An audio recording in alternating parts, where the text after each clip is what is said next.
So I want to especially look at the last section, the section that is a warning, where Yeshua is telling us what we need to do during these times. He says, be careful, or your hearts will be loaded down with carousing, drunkenness, and cares of this life, and that day will come on you suddenly, for it will come like a snare on all those who dwell on the surface of all the earth. Therefore, be watchful all the time, praying that you may be counted worthy to escape all these things that will happen and to stand before the Son of Man. Well, this is very interesting, this concept of escape. And as Brother Michael pointed out, this means to flee out. That's how you escape, by fleeing out. And we're going to talk about that a little more. It's interesting that these verses that we just read are quoted by some of the pre-trib rapture teachers. For instance, right on the top of this book by Tim LaHaye, he has this question: will you escape the tribulation? Then he has the big word rapture. So when you look at that, what is he saying? He's saying that the rapture is the way to escape the tribulation. My question would be, is there a biblical foundation for this claim? Is a pre-tribulation rapture a way of escape from the Great Tribulation? Now, on doing a search on escape, here's what I found.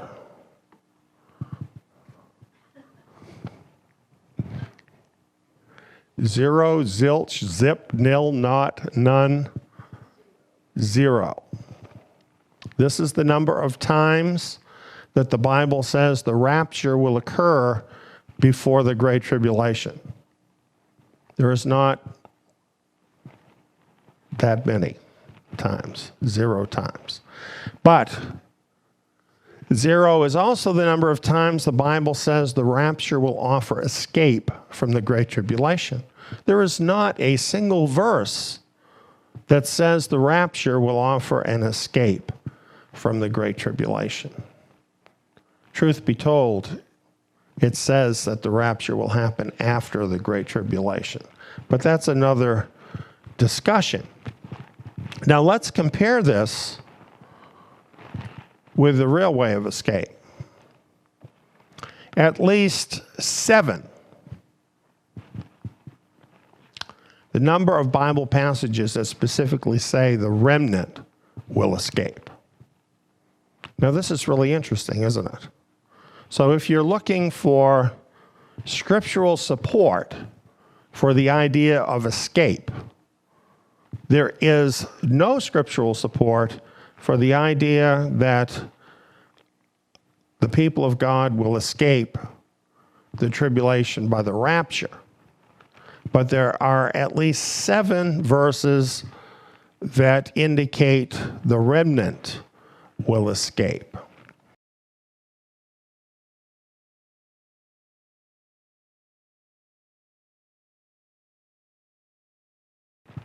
I want to talk about this term, all the earth.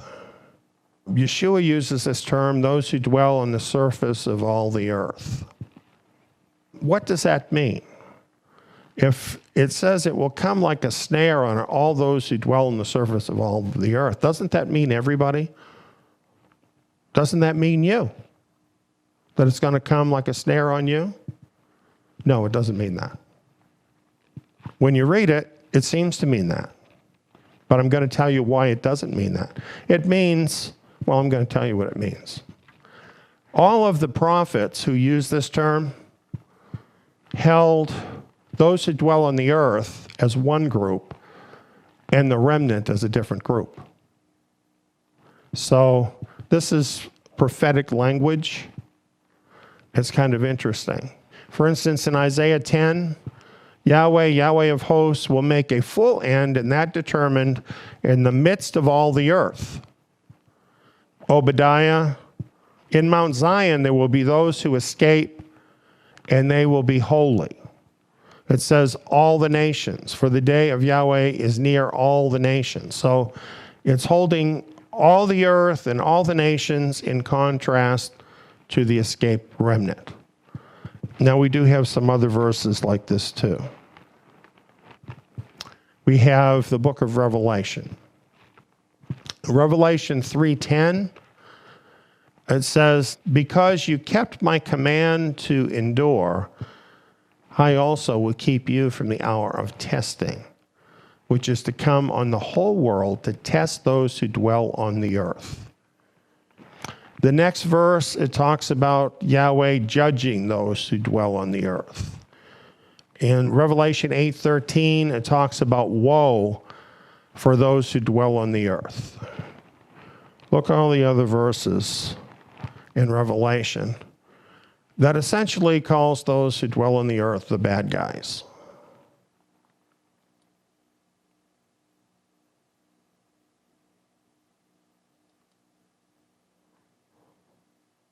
Here it's very clear.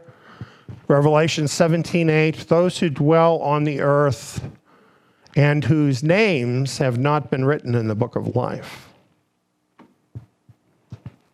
So when we look at all of this, we see that those who dwell on the earth, or some derivative of that, is used in at least 12 places in Revelation to refer to the wicked world, which is the vast majority of those who dwell on the earth in the literal sense, in contrast to the overcomers who escape the judgments of Yahweh.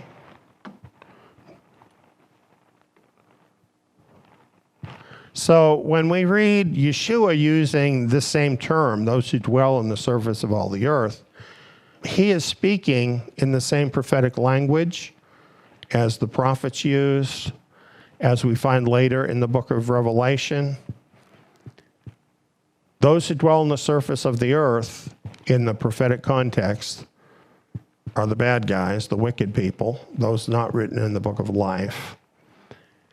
And it uses the term in contrast to the remnant who escape. So that's the way in which Yeshua is using the term there in Luke 21. Consistently, he spoke of escape by the remnant in the remnant Exodus. Now, this tells you something. This tells you that if people think they're going to escape by going to Montana and building a little cabin out in the middle of the woods, good luck with that. That's not the way of escape that Yahweh has set forth or that Yeshua is talking about. You think that maybe you can go to an even more remote place, maybe Alaska, maybe the North Pole, perhaps one of the uninhabited islands somewhere. I'm pretty sure all of those are included in all the earth. There's one place of escape that's offered in the scriptures during the Great Tribulation. And that's the place that Yahweh brings the remnant to. There really is no other. So in Luke 21, 34 through 36, we now consider these verses.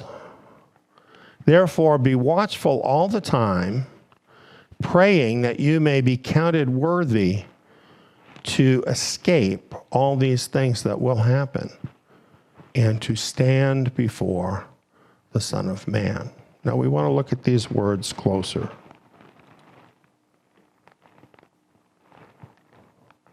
One thing we want to realize here is he's talking about being counted worthy to escape.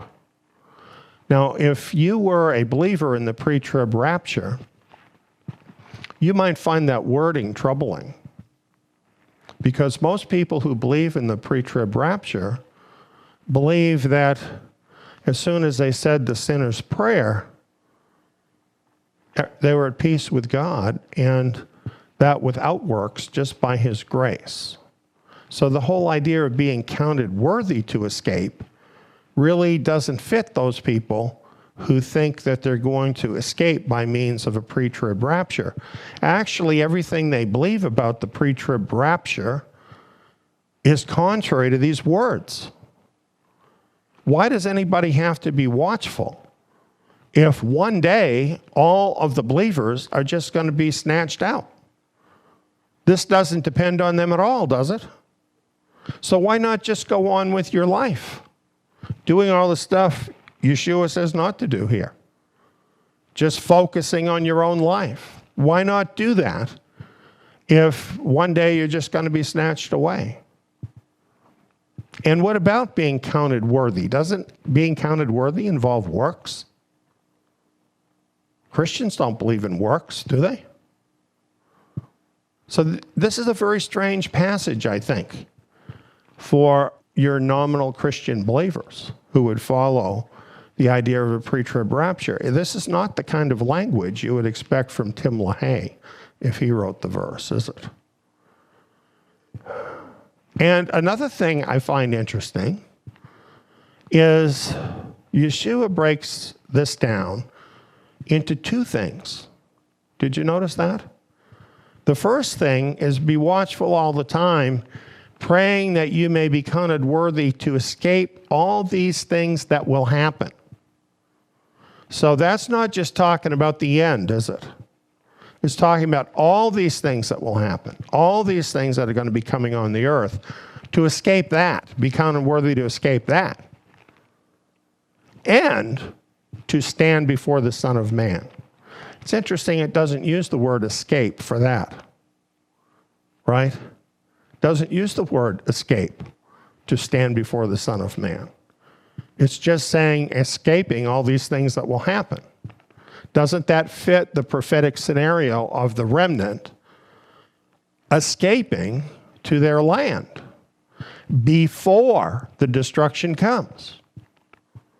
You see what I'm saying? You don't have to mess with the terminology at all in order for it to fit perfectly with what the prophet said about the remnant. But you do have to kind of mangle your thoughts here if you're going to make this apply to a pre-trib rapture. Okay, so let's look at this a little more. What does it mean to be watchful all the time? And what does it mean to be counted worthy to escape?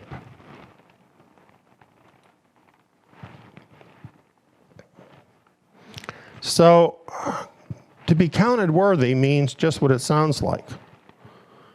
To deem entirely deserving. Deserving. Now, does deserving involve works?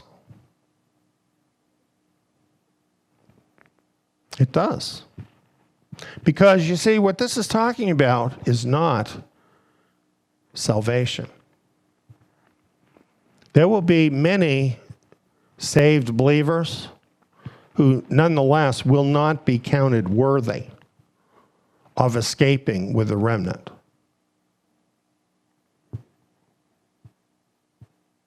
That doesn't mean that they're not believers, but it means they were sleeping at the wheel. They weren't doing what Yeshua said to do.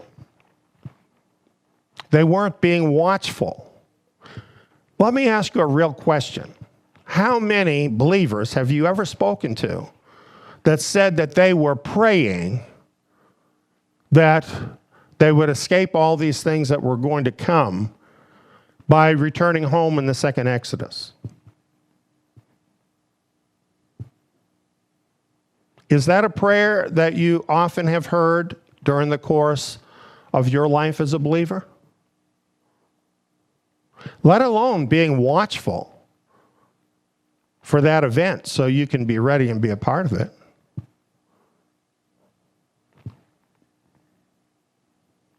So I think at a very minimum,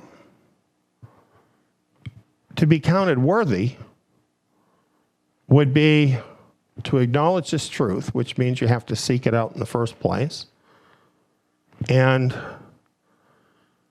to be watchful as to where and when it's happening, and to be deserving. In other words, to be an earnest disciple of Yeshua Messiah. I mean, wouldn't that be kind of like the minimum level that one would expect? In Revelation 3:10, Messiah said this, addressing the overcomers, because you kept my command to endure, I also will keep you from the hour of testing, which is to come on the whole world to test those who dwell on the earth. I don't think he could say it any plainer. Because you kept my command to endure. Where do we find Messiah's command to endure in the scriptures? Do we not find it in the Olivet Sermon? Isn't this where he says, he who endures to the end is the one that will be saved? Doesn't he say that? Is this a command to endure to the end? Apparently, he thinks so. And so he says, because you kept my command to endure. I don't think by endure he means just surviving, does he? Because whoever's alive at that point, including those who dwell on the earth, will have survived to that point. It's not just surviving, but it is maintaining a vital relationship with him and keeping his commands, obeying him, which means to be a true disciple of his. He says, if you do that, he says, I will also keep you from the hour of testing, which is to come on the whole world to test those who dwell on the earth. What is the hour of testing that comes to those who dwell on the earth? Is it not the Great Tribulation? This verse is really saying to the overcomers, you will be included in the remnant exodus before the Great Tribulation. If you pull together all of the prophetic verses we just looked at tonight, that's what he's saying. That's what he's saying. If you keep my commands and endure, then you will be part of that group that is kept from the hour of testing. That's going to come to all the other people, those who dwell on the earth. Two groups here. Two groups. So what we see is it is the overcomers that will be counted worthy to escape.